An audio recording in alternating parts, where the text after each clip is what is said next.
नमस्कार। इस वीडियो में हम पढ़ेंगे चरों को पृथक करके किसी अवकल समीकरण को किस प्रकार हल किया जाता है। आइए देखते हैं।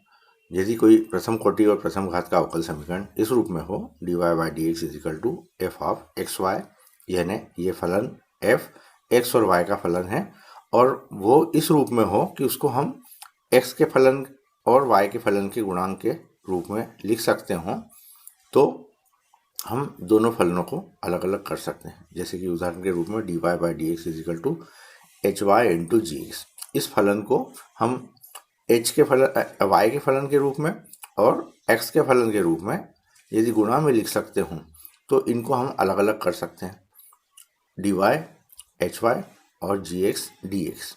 और यदि दोनों पक्षों को हम समाकलन करें तो हम इसका समाकलन प्राप्त कर सकते हैं और इसका समाकलन प्राप्त कर सकते हैं। तो जो हमें परिणाम प्राप्त होगा वो इस दिए हुए डिफरेंशियल इक्वेशन का हल होगा। तो आइए प्रश्नों में देखते हैं इसको। पहला प्रश्न हमारे सामने है, अवकल समीकरण dy by D X equal to x plus one upon two minus Y को हल करना है। तो यहाँ हम देख सकते हैं कि dy बाई डी एक्स बराबर X plus one upon two minus Y. अब यदि चरों को हम पृथक करें तो dy के साथ हम लिख सकते हैं टू माइनस वाई को और dx के साथ गुणा में लिख सकते हैं एक्स प्लस वन को। और दोनों पक्षों का अब हमने समाकलन किया, यहाँ देख सकते हैं हम समाकलन किया और यहाँ पर y के सापेक्ष समाकलन कर रहे हैं और यहाँ पर x के सापेक्ष समाकलन कर रहे हैं। तो 2y माइनस वाई का वाई स्क्वायर अपान टू। इसी प्रकार से राइट हैंड साइड में देखें तो x का हो जाएगा x square upon two plus one का हो जाएगा x और कोई समाकलन स्थिरांक। इसी को यदि हम सरल करके लिख दें तो x square plus y square plus two x minus four y plus two c one is equal to zero. और इस टू सी वन को कोई नया नाम दे दिया कांस्टेंट c। तो इस प्रकार से हम ये जो समीकरण प्राप्त कर रहे हैं वो इस दी हुई डिफरेंशियल इक्वेशन का या इस दी हुई अवकल समीकरण का हल है। अब यहाँ प्रश्न ये आता है कि क्या जो समाकलन स्थिरांक है वो केवल राइट हैंड साइड में ही जोड़ना है। तो इसके पीछे जो अर्थ है वो ये है कि यहाँ भी हमें समाकलन स्थिरांक प्राप्त होता है और राइट हैंड साइड में भी प्राप्त होता है। तो केवल एक ही पक्ष में लिखना पर्याप्त होता है, तो चाहे वो प्लस चिन्ह के साथ लिखें या माइनस चिन्ह के साथ लिखें। और ये भी एक स्थिरांक प्राप्त हो रहा है तो इसको हमने c नाम दे दिया है। इसलिए यदि हम राइट हैंड साइड में लिखते हैं या लेफ्ट हैंड साइड में लिखते हैं उससे कोई अंतर नहीं पड़ता। आइए अगला प्रश्न देखें। अवकल समीकरण dy by D x is equal to one plus y square upon one plus x square का व्यापक हल ज्ञात करना है। अब यहाँ पर भी हम जानते हैं कि one plus y square is not equal to zero, इसलिए हम दोनों को अलग अलग कर सकते हैं। वन प्लस वाई स्क्वायर को dy के साथ में ले लिया और वन प्लस एक्स स्क्वायर को dx के साथ ले लिया। तो हम देख सकते हैं dy upon one plus y square is equal to dx upon one plus x square. दोनों पक्षों का हमने समाकलन किया, लेफ्ट हैंड साइड का y के सापेक्ष और राइट हैंड साइड का x के सापेक्ष। और समाकलन करने के बाद हम देख रहे हैं dy upon one plus y square का इंटीग्रेशन हो जाएगा tan inverse y, dx upon one plus x square का टेन इनवर्स x और समाकलन कांस्टेंट स्थिरांक। अगला प्रश्न है dy by D x is equal to minus four x y square और इसका हमें विशिष्ट हल ज्ञात करना है जबकि y बराबर एक हो तथा x बराबर जीरो हो। आइए इसको देखते हैं। सबसे पहले तो हम इसको अलग अलग करके y के गुणांकों को, y के पदों को y के dy के साथ और x के पदों को dx के साथ में लिखा। अगले स्टेप में हमने इसका समाकलन किया, यहाँ देख सकते हैं दोनों पक्षों का समाकलन किया और वन अपान वाई स्क्वायर का इंटीग्रेशन होगा minus one upon y, x का इंटीग्रेशन होगा एक्स स्क्वायर अपान टू और वो टू से ये फोर कैंसिल हो जाएगा तो हमें प्राप्त हो रहा है माइनस टू एक्स स्क्वायर और प्लस कांस्टेंट। अब यहाँ y इज इक्वल टू हमें प्राप्त हो रहा है one upon two X square minus सी।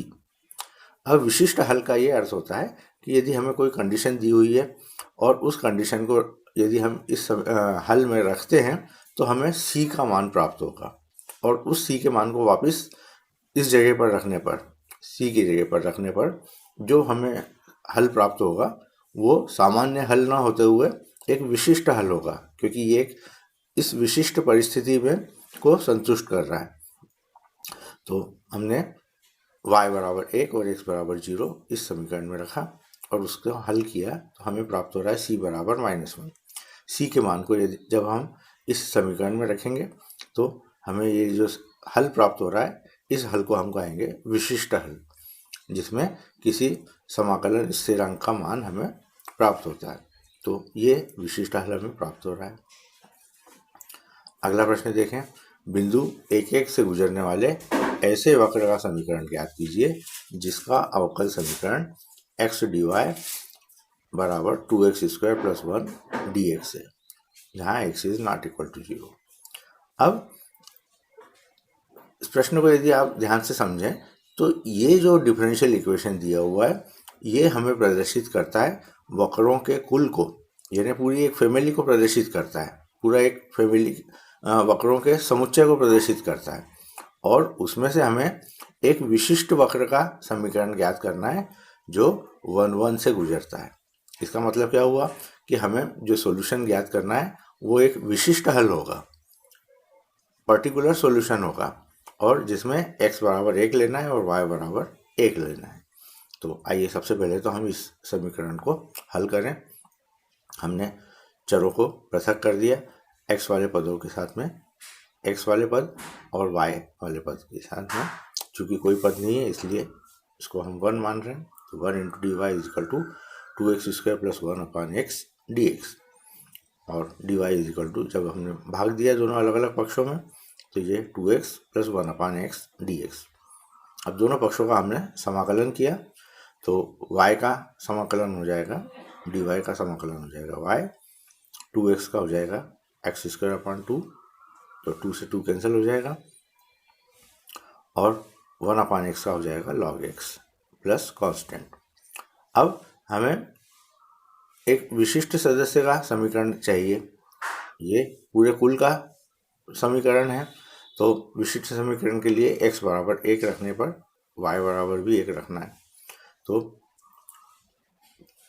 यहाँ पर हमने रखा मान x बराबर 1 और y बराबर 1। जब इसमें रखा हमने तो हम देखेंगे कि यहाँ पर 1, यहाँ पर 1, और log 1 की वैल्यू 0 हो जाएगी।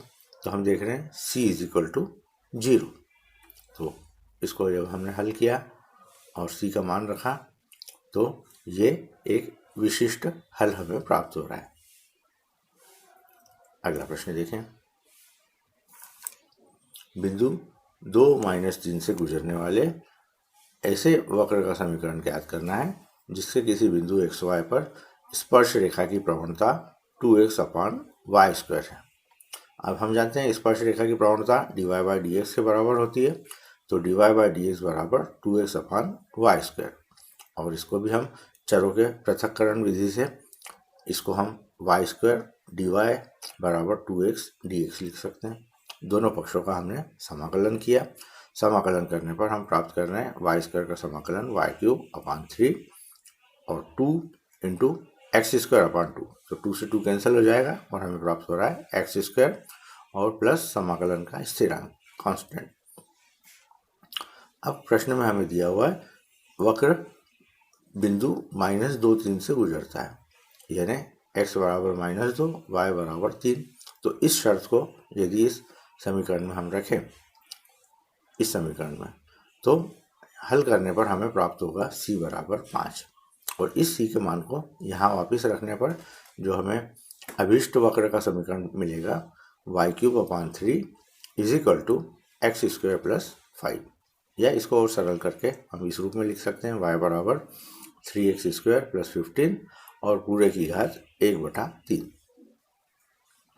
अगला प्रश्न देखें, किसी बैंक में मूलधन की वृद्धि 5% वार्षिक की दर से होती है, कितने वर्षों में ₹1000 की राशि 2 गुनी हो जाएगी।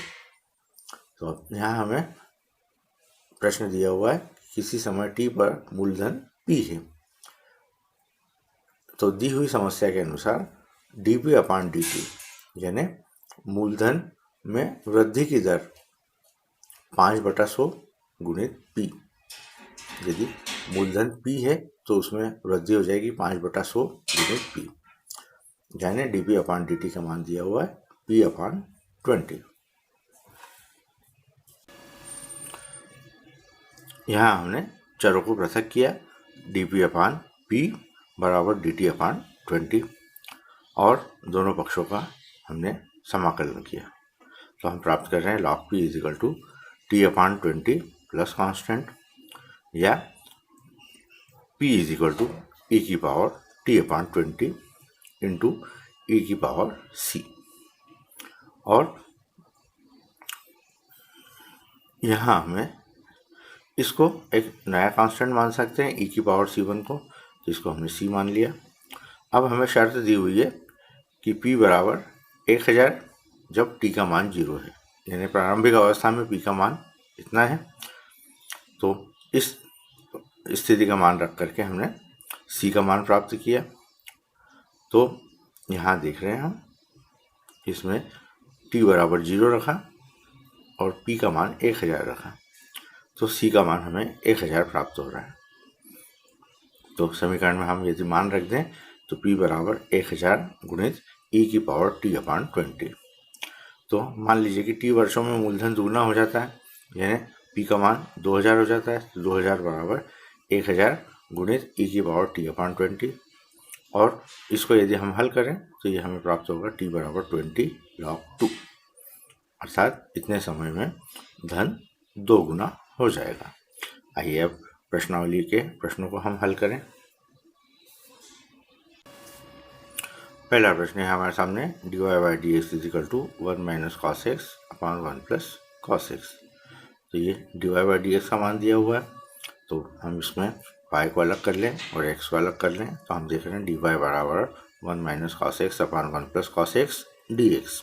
दोनों पक्षों का समाकलन किया तो dy का समाकलन हो जाएगा y, और इसको हल करने के लिए हमने 1 माइनस कॉस एक्स को लिखा 2 साइन स्क्वायर एक्स बाई 2 और 1 प्लस कॉस एक्स को लिखा 2 कॉस स्क्वायर एक्स बाई 2। हल करने पर हमें प्राप्त हो रहा है 10 स्क्वायर एक्स बाई 2।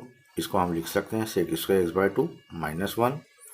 इसको भी दो इंटीग्रल में तोड़ लिया तो ये sec square x by 2 minus 1 into d x, और सेक स्क्वायर एक्स बाई 2 का इंटीग्रेशन होता है 2 10 एक्स बाई 2।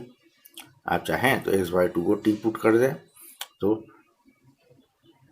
एक्स बाई 2 बराबर टी, तो d x by 2 is equal to d t या डी एक्स बराबर 2 डी टी। तो ये 2 यहाँ आ रहा है और इसको सेक स्क्वायर टी, इसका इंटीग्रेशन हो जाएगा 10t और t का मान वापस रखा तो 2 10x बाई 2। 1 का इंटीग्रेशन हो जाएगा x और प्लस समाकलन स्थिरांक, तो ये हमें प्राप्त हो रहा है y बराबर 2 10x by 2 minus X plus C. अगला प्रश्न है dy by D x is equal to 4 minus X square 4 minus Y square, और y का मान -2 से +2 के बीच में। इसका अर्थ ये हुआ कि इस मान के भीतर ही y परिभाषित है। अब दिया हुआ है dy बाई डी एक्स बराबर √4 माइनस वाई स्क्वायर। अब हमने चरों को अलग अलग कर लिया, ये dy अपान √4 माइनस वाई स्क्वायर बराबर dx। दोनों पक्षों का समाकलन किया और समाकलन करने के बाद लेफ्ट हैंड साइड का समाकलन के लिए यहाँ पर सूत्र लगाएंगे हम। इसको 2 का स्क्वायर लिख सकते हैं और a square minus Y square d y का सूत्र लगाया, तो ये हम प्राप्त कर रहे हैं sine inverse y by 2 x का डी एक्स का x और प्लस कांस्टेंट। तो जो हमें उत्तर प्राप्त हो रहा है वो इस रूप में प्राप्त हो रहा है y बराबर 2 sine of x plus C. दोनों पक्षों में हमने साइन लिया है, तो y by 2 is equal to sine of x plus C, तो y is equal to 2 into sine X plus C. अगला प्रश्न है D Y by D x plus Y is equal to 1। ये हमें अवकल समीकरण दी है, तो इसका भी हमने पक्षांतर किया, तो dy by D x is equal to 1 minus y, 1 minus y के साथ में dy, यानी dy upon 1 minus y is equal to d x. Integration किया तो इसका इंटीग्रेशन हो जाएगा log minus log of 1 minus y is equal to x plus log c। पक्षांतर किया x is equal to minus log of 1 minus y minus log c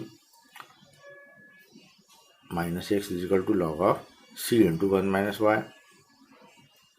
यदि इसको हम e के रूप में लिखें तो हम इसको ऐसा लिख सकते हैं e की power minus x is equal to c into 1 minus y, और 1 minus y is equal to 1 upon c into e to the power minus x, और y is equal to 1 minus 1 upon c into e to the power minus x, और 1 upon c को वापस कोई नया constant रख सकते हैं हम, तो ये हमने व्यापक रूप में लिख लिया इसका y is equal to 1 plus a into e to the power minus x.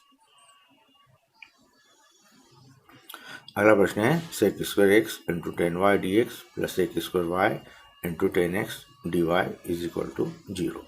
तो इसमें भी हम दोनों पक्षों में 10x 10y से भाग दिया, और उसके बाद में हम इसको इस रूप में लिख सकते हैं sec square x upon 10x d x plus sec square y upon 10y d y is equal to 0। अब दोनों पक्षों का यदि हम समाकलन करें तो हम 10x को यदि t मान लें तो ऊपर हमें dt प्राप्त हो रहा है, तो dt अपॉन टी यानी log t यानी log ऑफ 10t, तो log of 10x plus log of 10y is equal to 0 को हम लिख सकते हैं log c। तो log की प्रॉपर्टी से इसको लिख दिया हमने log of 10x into 10y is equal to log c, या 10x 10y is equal to c। ये हमारा उत्तर हमें प्राप्त हो गया। ठीक इसी ढंग से अगला प्रश्न है e to the power x plus e to the power minus x into d y is equal to e to the power x minus e to the power minus x d x is equal to 0। इसका भी हमने चरों का पृथक्करण किया, और पृथक्करण करने के बाद हम इस रूप में देख रहे हैं d y is equal to e to the power x minus e to the power minus x upon e to the power x plus e to the power minus x d x. दोनों पक्षों का समाकलन किया, समाकलन करने पर left hand side में हम प्राप्त कर रहे हैं y, और हम यहाँ देख रहे हैं कि यदि हम इसको t माने तो ऊपर dt हमें प्राप्त होता है। तो ये स्थिति है dt अपॉन टी यानी log of e to the power x plus e to the power minus x और प्लस कांस्टेंट। अगला प्रश्न है dy by D x is equal to 1 plus x square into 1 plus y square. यहाँ पर भी हमने दोनों पक्षों का अलग अलग किया, तो हम देख रहे हैं d y upon 1 plus y square बराबर 1 plus x square into d x. दोनों पक्षों का इंटीग्रेशन किया हमने, समाकलन किया, और लेफ्ट हैंड साइड में हम देख रहे हैं 1 upon 1 plus y square d y का इंटीग्रेशन टेन इनवर्स वाई, और राइट हैंड साइड में 1 का इंटीग्रेशन एक्स और एक्स स्क्वायर का एक्स क्यूब अपॉन 3 और प्लस कांस्टेंट। अगला प्रश्न है y log y dx minus x d y is equal to 0। यहाँ पर भी हमने दोनों चरों को अलग अलग करा, और उसके बाद हम देख रहे हैं x d y is equal to y log y dx। तो अलग अलग करने पर हम देखेंगे dx upon x is equal to 1 upon d y upon y log y। अब यहाँ पर हम यदि इस समाकलन को हल करने के लिए log y बराबर t रखें तो हम देख रहे हैं 1 upon y d y upon y is equal to d t हो जाएगा। ये 1 upon y d y is equal to d t, तो ये हमारा समीकरण जो है इस रूप में हो जाएगा। डी एक्स अपॉन एक्स की जगह तो हम लिख सकते हैं log x, और इसकी जगह हम लिख सकते हैं d t upon t is equal to 0, और ये हो जाएगा log t। तो log t अगली स्टेप में log t is equal to log x और प्लस स्थिरांक log c हो जाएगा, और t का मान हमने रख दिया log y। तो हम देख रहे हैं log is equal to log y is equal to log of cx, या log y is equal to cx, या y is equal to e to the power cx। अगला प्रश्न है हमारे सामने x की power 5 dy by D x is equal to minus y की power 5। यहाँ पर भी हमने चरों को अलग अलग किया। x की power 5 dy is equal to minus y की पावर 5 dx। अब dy के साथ में y वाले पद को लाए और dx के साथ x वाले पद को। अगली स्टेप में हमने दोनों पक्षों का समाकलन किया और समाकलन करने के बाद ये स्टेप हम प्राप्त कर रहे हैं और इसके बाद में इसको सरल किया। सरल करने के बाद में इस -4c को कोई नया कांस्टेंट नाम दे दिया और हम देख रहे हैं x की पावर -4 प्लस y की पावर -4 बराबर कांस्टेंट। अगला प्रश्न है dy by D x is equal to sine inverse x। दोनों पक्षों को हमने अलग अलग किया, y के पदों को dy और साइन इनवर्स x dx।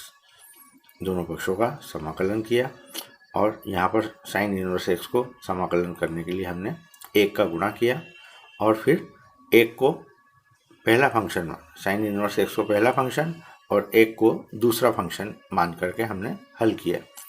तो first function into integration of second, यानी 1 का integration x minus differentiation of first function. तो साइन इनवर्स x का डिफरेंशिएशन होता है 1/√1 minus X square into integration of second function, यानी 1 का इंटीग्रेशन x और dx।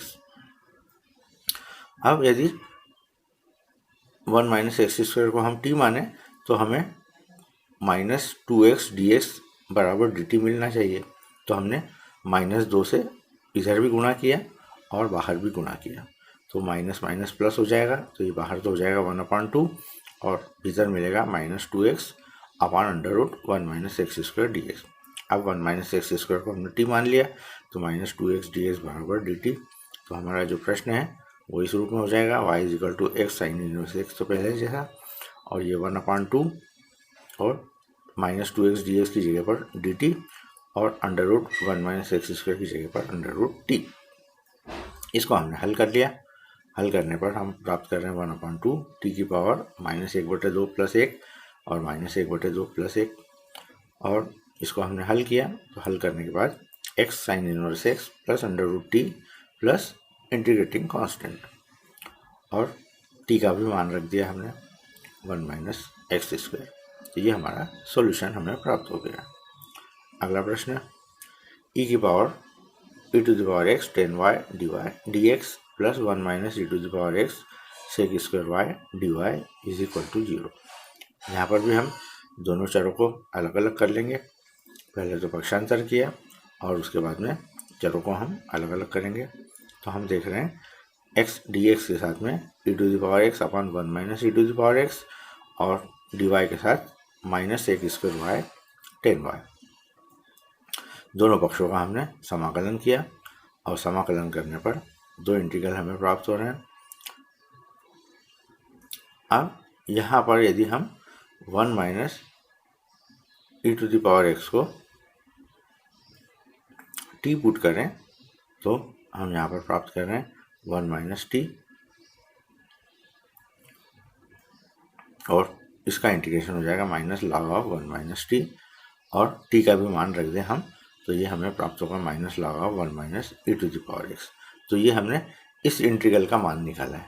अब ठीक इसी ढंग से दूसरे वाले इंटीग्रल जिसको हम I2 से व्यक्त कर रहे हैं उसका भी मान हम ज्ञात कर सकते हैं।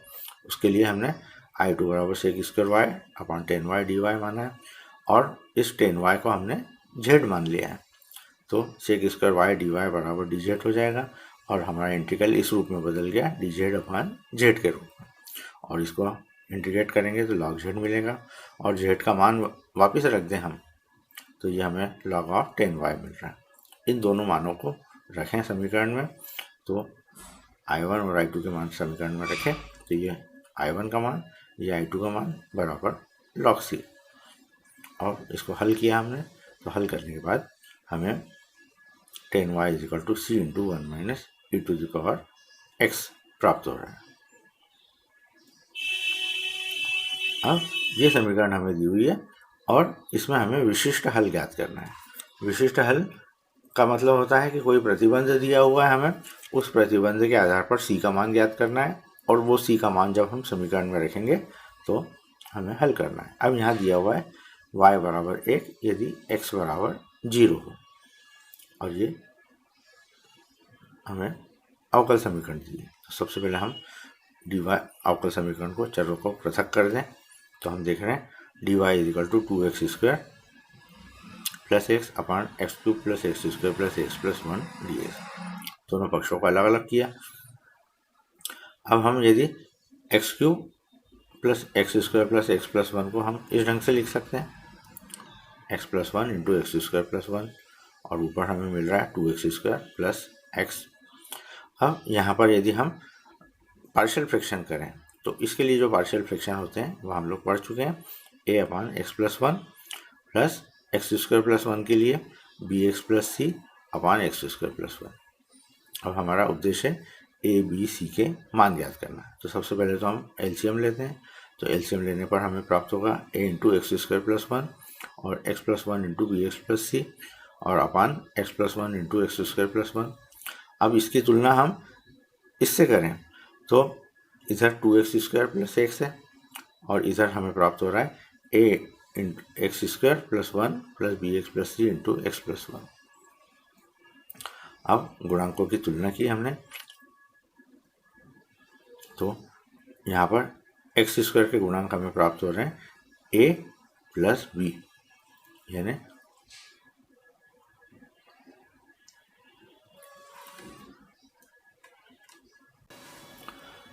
तो एक समीकरण हमें प्राप्त हो जाएगी 2 is equal to a plus b. आइए अब हमारा उद्देश्य कॉन्स्टेंट्स के मान निकालना है। तो सबसे जो सरल तरीका होता है वो ये कि ऐसी कोई वैल्यू जिससे बाकी के गुणांक 0 हो जाएं। तो हम देख सकते हैं कि यदि हम x बराबर -1 रखें तो a का मान हम प्राप्त कर सकते हैं, क्योंकि ये भी 0 हो जाएगा और ये भी 0 हो जाएगा।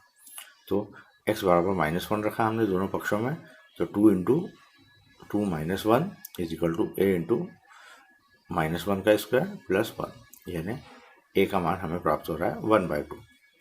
अब जब हमने गुणांकों की तुलना की थी तो यहाँ पर x² का गुणांक 2 है और यहाँ x² का गुणांक a और यहाँ x² का गुणांक b, यानी a प्लस b का मान 2 के बराबर है। तो ये 2 बराबर a प्लस b, और इससे हमने चूंकि a का मान हम ज्ञात कर चुके हैं इसलिए b का मान हो जाएगा 2 माइनस a, यानी 2 माइनस 1/2 यानी 3/2। अब b का मान भी हमें ज्ञात हो गया है। अब तीसरी समीकरण हमें प्राप्त होगी x के गुणांकों की तुलना करने पर। देखिए यहाँ पर x का गुणांक 1 है और यहाँ x का गुणांक हमें प्राप्त होगा जब bx का 1 में गुणा होगा और c का गुणा x में होगा, यानी b प्लस c बराबर 1। यहाँ पर c का मान निकाल सकते हैं 1 माइनस बी, और b का मान रखने पर c का मान हमें प्राप्त हो गया। अब a b c तीनों के मान प्राप्त हो गए तो इस समीकरण में हम मान रख देंगे। यहाँ a का मान रखेंगे, b का मान रखेंगे, c का मान रखेंगे। तो ये हमने इसके मान रख दिया और इसको भी हमने अलग अलग कर लिया। तो यहाँ पर हमने मान रख के इसके बाद इसको अलग अलग कर लिया। अब अलग अलग करने के बाद में इसमें हमने ये 3x है, तो 3x को हम 3 को तो हमने बाहर ले लिया, x बचा, और इस x को हमें 2x बनाना है तो 2 से भाग देना होगा। तो 1/2 तो पहले से था तो ये 3/4 हो गया, 2x अपान x² प्लस 1। इसी तरह से ये 1/2 माइनस 1/2 1 अपान x² प्लस 1, यानी dx अपान x² प्लस 1 प्लस कॉन्स्टेंट। अब इसका तो इंटीग्रेशन 1 अपान x प्लस 1 का तो हो गया log x प्लस 1, यहाँ देख सकते हैं।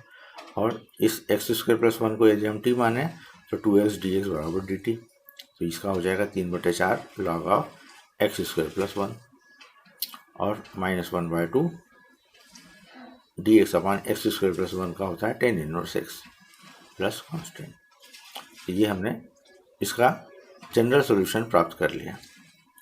अब हमें पर्टिकुलर सॉल्यूशन ज्ञात करना है, विशिष्ट हल ज्ञात करना है। तो x बराबर 0 और y बराबर 1 रखने पर, तो इस समीकरण में x बराबर 0 और y बराबर 1 रखने पर हम देख रहे हैं ये log 1 ये log 1 और ये टेन इनवर्स 0 और प्लस कांस्टेंट। तो लेफ्ट हैंड साइड में तो 1 है और बाकी ये और ये 0 मिल रहा है हमें। तो 1 is equal to 0 plus C dash या C dash is equal to 1। इस सी का मान यहाँ रख देंगे हम, तो हमें एक विशिष्ट वक्र प्राप्त होगा जो इसका विशिष्ट हल होगा। हम देख सकते हैं कि ये मान हमें प्राप्त हो रहा है इस स्टेप में। यहाँ पर मान रख दिया और इसको और सरल करके लिख लिया है। तो जो सरल करने के बाद में समीकरण प्राप्त हो रही है वो है 1/4 log ऑफ x प्लस 1 का whole square into x square plus 1 की घात 3 minus 1/2 tan inverse x plus 1। इसी प्रकार प्रश्न क्रमांक 12 में हमें विशिष्ट हल ज्ञात करना है। सबसे पहले तो हमने इसको हल कर लिया पृथक्करण करके और उसके बाद में इंटीग्रेट किया है। इंटीग्रेट करने के बाद हम जो समीकरण देख रहे हैं वो इस रूप में देख रहे हैं, x into x minus 1 x plus 1। और यहाँ पर अब हमने पार्शियल फ्रैक्शन किया। पार्शियल फ्रैक्शन के द्वारा ए बी सी के मान ज्ञात किए। ए बी सी के मान ज्ञात करने के बाद इस समीकरण में मान रखा है और 3 इंटीग्रल हमें प्राप्त हो रहे हैं। y बराबर इनको हमने इंटीग्रेट किया तो हम प्राप्त कर रहे हैं log x 1/2 log x minus 1 1/2 log of x plus 1। और जब हमने ये वाला मान रखा विशिष्ट मान y बराबर 0 तो x बराबर 2 रखना है। यहाँ हमने 2 रखा और इसके आधार पर हमने c का मान ज्ञात किया और ये c का मान हम इस समीकरण में रख देंगे। तो इस तरह से इस प्रश्न में आपको हिंट दी गई है, इसको आप स्वयं हल करके देखें।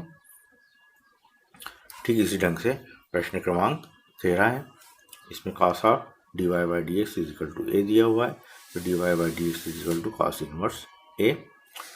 दोनों पक्षों में चरों को पृथक किया और उसके बाद में इसका सॉल्यूशन ज्ञात किया और दी हुई शर्तों को रखा इसमें x बराबर 0 y बराबर 2।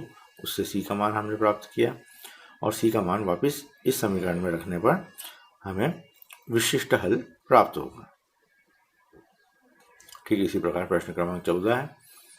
इसमें भी हमें चर को पृथक करके समीकरण को हल करना है और जो कांस्टेंट का मान है वो इसके द्वारा निकालना है इस दी हुई शर्त के आधार पर और वापस रखने पर हम प्राप्त करेंगे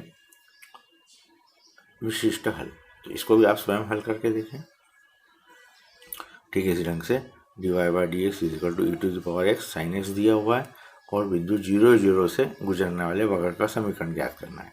तो इसको भी हम हल कर लेंगे और जो इसका विशिष्ट हल होगा वो ज्ञात करने के लिए हम इस दी हुई शर्तों का पालन करेंगे। इसको भी आप स्वयं हल करके देखें।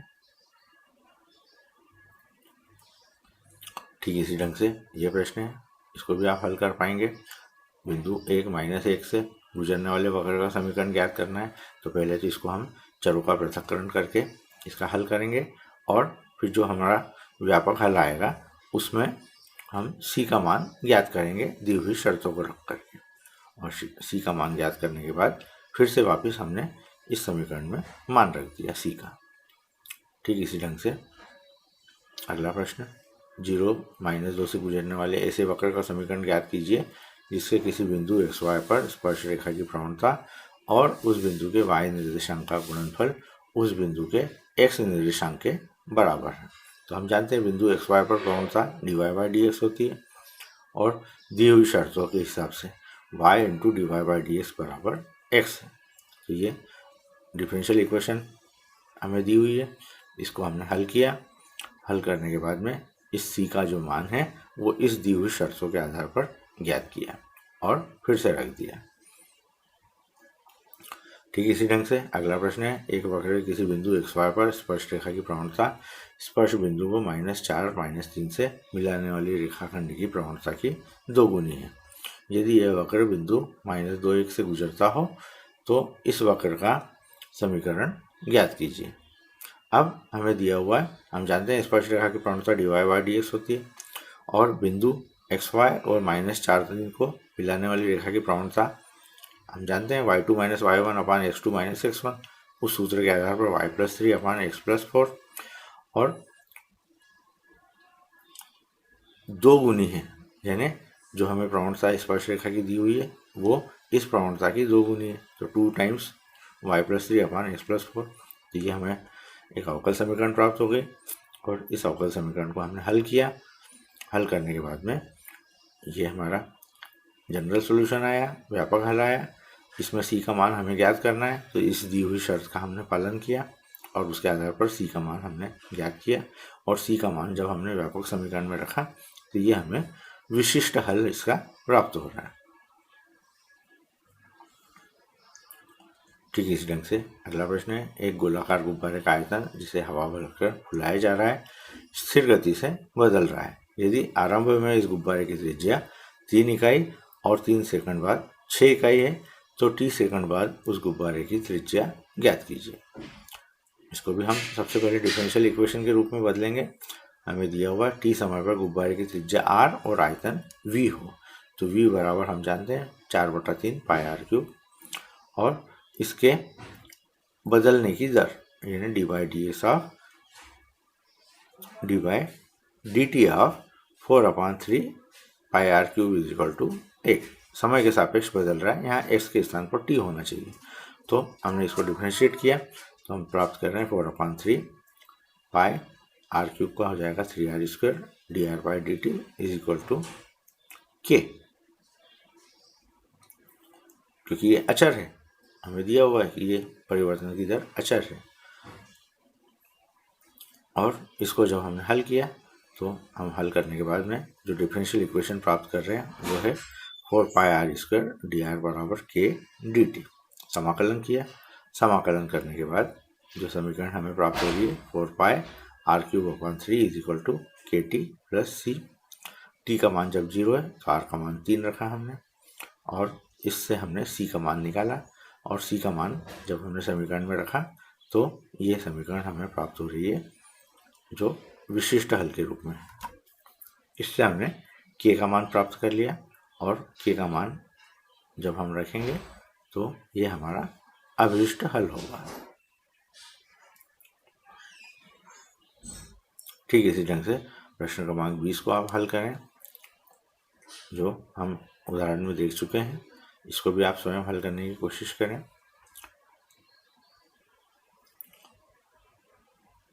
ठीक इसी ढंग से 21वां प्रश्न भी है। 21वें प्रश्न को भी आप हल करके देखें। 22वां प्रश्न भी ठीक इसी ढंग से है। एक जीवाणु समूह में जीवाणुओं की संख्या 1 लाख है।